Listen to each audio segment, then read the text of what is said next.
Hello everyone, I am Vaishni Pandya and today I am going to discuss a topic management is a continuous process. इसके पहले के topic मैं आपसे discuss कर चुकी हूँ और इसका रिवीजन भी करवा चुकी हूँ लास्ट में। तो अब ये हमारी 4th क्लास है जिसमें हम बात करने जा रहे हैं management is a continuous process. अब मैनेजमेंट पढ़ रहे हो तो प्रोसेस का मतलब भी आपको पता होगा और ऑफ कोर्स कंटिन्यूअस तो बहुत नॉर्मल सा टर्म है, तो आप सबको लग रहा होगा कंटिन्यूअस मीन्स लगातार होता है। तो ये भी आपको पता है कि management is a continuous process, ये आप समझ चुके होंगे। लेकिन मैनेजमेंट में एक मैनेजर के रोल क्या होता है और एक मैनेजर के लिए कंटिन्यूअस प्रोसेस क्या होता है मैं आपको समझाती हूँ, ठीक है। देखिए, सबसे पहले तो जब हम कोई मान लीजिए कोई एग्जाम्पल लेते हैं, एक आदमी है, उसने नया नया एक बिजनेस जो है ज्वाइन किया, वहां पे आया, मैनेजर बन के आया, उसको एक टास्क दिया गया, वो बहुत खुश कि चलिए मुझे एक नया टास्क मिला है, एक नया वर्क मिला है काम करने के लिए, इस पे मैं काम करता हूँ, ठीक है।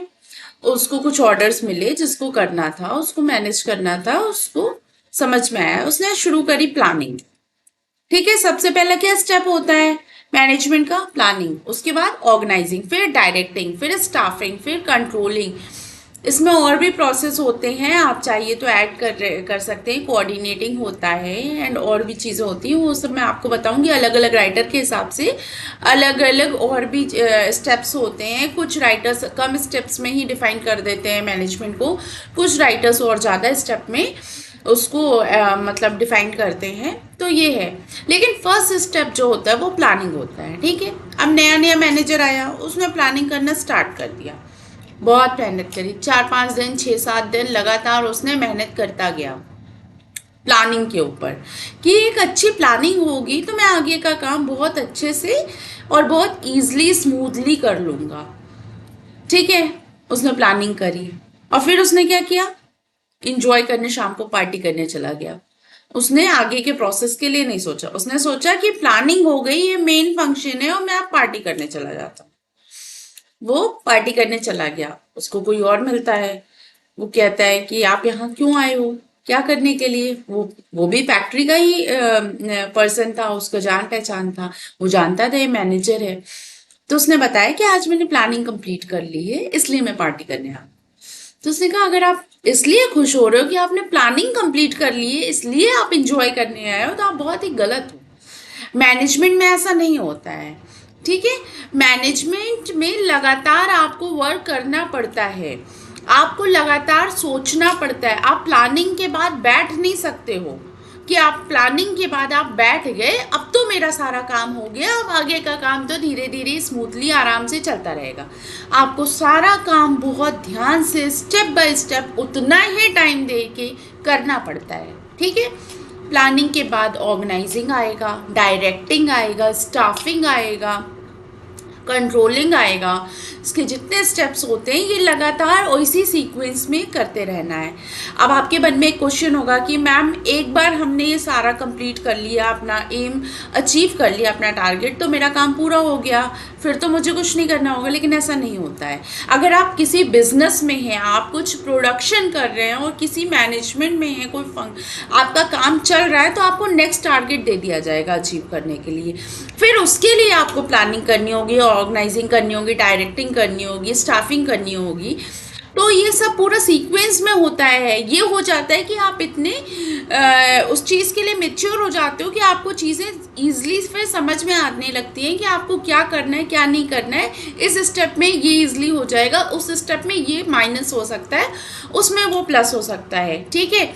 ये चीज़ें आप प्लस माइनस कर सकते हो, थोड़ा सा आप स्टेप पे ईजी कर सकते हो, लेकिन किसी भी स्टेप को आप रिमूव नहीं कर सकते हो। कि स्टाफिंग एक बहुत इंपॉर्टेंट प्रोसेस है, आप उसको ही रिमूव कर दो कि नहीं मुझे ये टारगेट अचीव करना, मैं स्टाफिंग नहीं करूँगा, इट इज़ इम्पॉसिबल।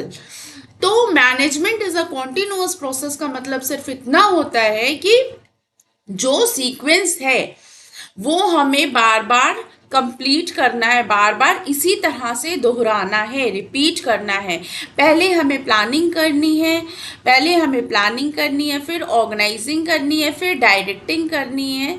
तो इन सब चीज़ों का हमें ध्यान देना है, ठीक है। और ये दोबारा से ये एक साइकिल होता है, ये दोबारा से ये प्लानिंग जो है रिपीट होके कंट्रोलिंग जो है रिपीट होके प्लानिंग पे आती है, या फिर जो भी प्रोसीजर होता है वो पूरा हमें दोबारा से एक साइकिल की तरह चलता है, उसको हमें दोबारा से उसको फिर से रिपीट करना होता है, ठीक है। तो ऐसा नहीं होता है कि अब हमारा हो गया काम, अब तो हमें कुछ नहीं करना है। ओके, ये हमारा हो गया management is a continuous process. ये बात मुझे लगता है आपको अच्छी तरह से समझ में आ गई होगी, ठीक है। अब हमारा नेक्स्ट स्टेप है management is a group activity. तो management is a group activity में देखिए क्या है, an organisation is a collection of diverse individual with different needs. Every member of the group has a different purpose for joining the organization, but as a member of the organization, they work towards fulfilling the common organizational goal.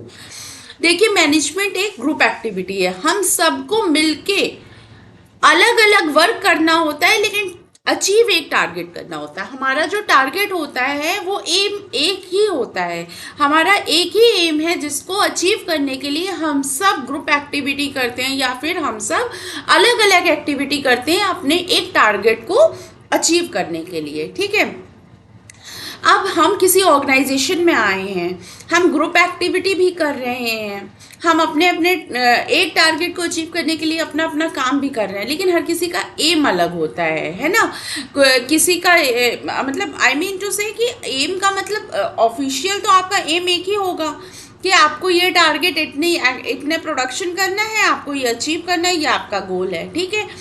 लेकिन आपका main आपका क्या गोल होता है, घर में family आपकी होती है, उसको भी आपको देखना है, उधर भी आपको टाइम देना है, वो सब भी आपकी अलग बातें होती हैं। तो every member of the group has a different purpose. तो वो ज्वाइन किस लिए किया है, जिससे उसकी अर्निंग हो सके, लेकिन ऑर्गेनाइजेशन में आके उसका एम एक ही हो जाता है। वो ज्वाइन किस लिए किया था, अपनी अर्निंग के लिए, अपनी फैमिली को चलाने के लिए, अपने फैमिली को हैप्पी रखने के लिए, कुछ मनी अर्न करने के लिए, या किसी का कोई भी गोल हो सकता है। कुछ टाइम के लिए वो जो है ट्रेनिंग के लिए आया हो, या फिर कुछ और उसका एम हो यहाँ पे आने का कि वो कुछ टाइम काम करके एक एक्सपीरियंस गेन कर ले, उसके बाद वो दूसरा ऑर्गेनाइजेशन ज्वाइन कर लेगा। वो सब बातें अलग होती हैं, लेकिन मैनेजमेंट में आके वो जितने टाइम के लिए वर्क करता है वो वहाँ पे उसका टारगेट एक होता है, और वो वहाँ पे ग्रुप एक्टिविटी करे या इंडिविजुअल एक्टिविटी, वो जो भी करता है वो एक टारगेट को अचीव करने के लिए करता है। वो पूरा ऑर्गेनाइजेशन सिर्फ एक टारगेट को अचीव करने के लिए वो एक्टिविटी में इन्वॉल्व होता है, ठीक है। यही इस सेंटेंस का यही मतलब है, management is a group activity. हम किसी भी पर्पस के लिए बाहर से अपने मैनेजमेंट में इस ऑर्गेनाइजेशन को ज्वाइन किया हो, लेकिन यहाँ आने के बाद हमारा एक ही एम होता है, हमारा टारगेट अचीव करना, और जिसको हम अचीव करने के लिए एक ग्रुप में काम करते हैं, ठीक। Every member of the group has a different purpose for joining the organisation. समझ में आई बात। But as a member of the organisation they work towards fulfilling the common organisational goal. तो एक ऑर्गेनाइजेशनल गोल को अचीव करने के लिए वो काम करते हैं, भले ही ऑर्गेनाइजेशन के अंदर आने का मकसद कुछ और हो, लेकिन वहाँ ऑर्गेनाइजेशन में सरवाइव करने के लिए उनका जो ऑर्गेनाइजेशनल गोल, उनका टास्क होता है, वो उनको अचीव करना होता है, इसके लिए वो काम करते हैं, ठीक है। ये बात आपको समझ में आई।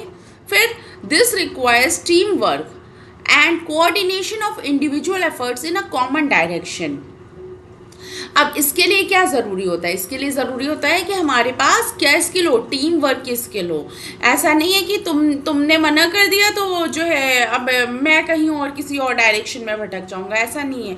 किसी को भी कुछ भी करना हो तो वो एक टीम में रह के करना होता है, ठीक है। तो इस चीज़ का हमें ध्यान रखना है कि हमें एक ग्रुप एक्टिविटी कर रहे हैं तो हर किसी को लेके चलना है, कोऑर्डिनेशन बनाना है, एक दूसरे के साथ समन्वय बना के चलना है। हमें अलग थलग होके हम काम नहीं कर कर सकते हैं, या फिर कुछ एक्टिविटीज़ ही अलग है हमारी हो जिस जो रिलेटेड हो उस टारगेट को अचीव करने के लिए, तो वो बात अलग होती है। ठीक है, इंडिविजुअल एफर्ट लगाने पड़ते हैं एक कॉमन गोल को अचीव करने के लिए। Okay, at the same time management should enable all its members to grow and develop as need and opportunity change.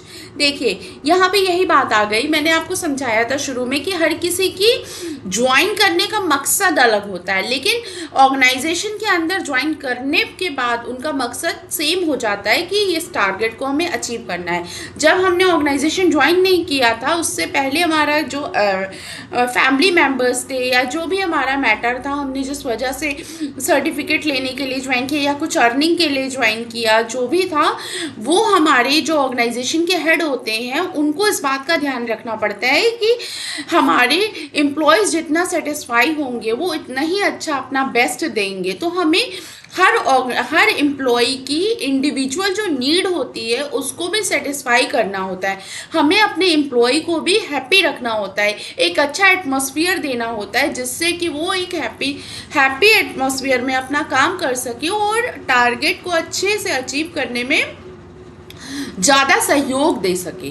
अगर हमारा एम्प्लॉय ही हैप्पी नहीं होगा तो हमारा काम हमारा जो एम है वो अचीव हो शायद हो भी जाए तो इतना परफेक्टली नहीं अचीव होगा। ठीक है, या इतने जल्दी नहीं होगा, टाइम ज़्यादा लगाएगा, या क्या होगा, क्या मैंने पढ़ाया था पहले, इफ़िशियंसी और इफ़िशियंट और जो है इफ़िशियंसी का हमने पढ़ा था ना, वो सब मैटर कर जाएगा फिर। ठीक है, क्या था वो, इफिशिएंट और क्या था, इफेक्टिवनेस और इफिशियंसी ये मैटर करता है। तो ये सब इफेक्ट ना हो, इसका कोई असर ना पड़े, इसलिए हमारे जो मैनेजमेंट है उसको इस बात का ध्यान रखना पड़ता है कि हमारे एम्प्लॉयज भी सब हैप्पी रहें। ठीक है, इसी के साथ मैं यहाँ पे अपना जो डिस्कशन है यहाँ पे एंड करती हूँ। नेक्स्ट सेशन में मैं आपसे फिर से नेक्स्ट टॉपिक को डिस्कस करूँगी। Okay, thank you.